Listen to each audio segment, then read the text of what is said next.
अरे डीजे बज रहा है, तुम लोग खरा खरा मुँह काहे देख रहा है? अरे नाचता काहे नहीं है? अरे कैसे नाचे, ललका पनिया तो अबे नहीं किया है। अरे फूल के बताओ कहाँ चाहिए?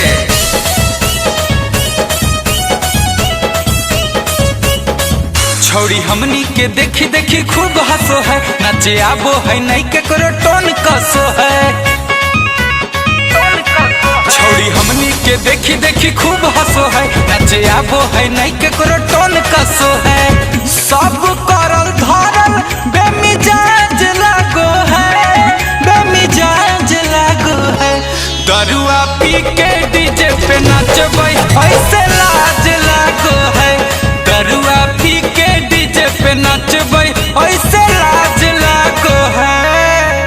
अरे डीजे वाले भाई को भी तो पैक दो, तब तो मिजाज में बजाएगा।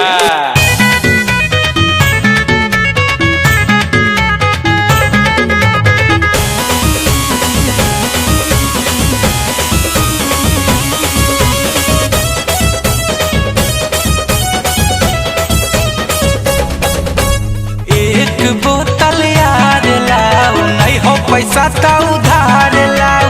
दहरुओ नहीं मिलो होता तोहरिए उतार लाओ।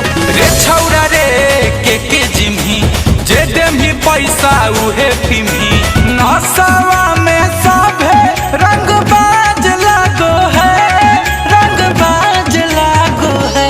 दरुआ पी के डीजे पे नचबै ऐसे लाज लागो है। दरुआ पी के डीजे पे नचबै ऐसे लाज लागो है।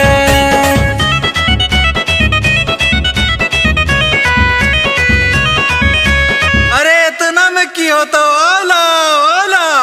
अरे इ त कंठे में रह गलो भाई बा। ए मारबो दुमुका की नाच के गिर जाई में, पैसा तोर बापा दे तो रे।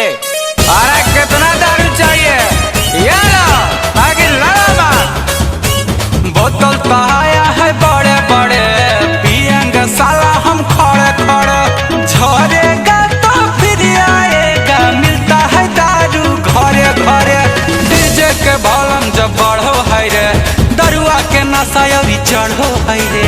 अमन गुंजन के बादल आवाज लागो है रे, आवाज लागो है। दरुआ पी के डीजे पे नचबै ऐसे लाज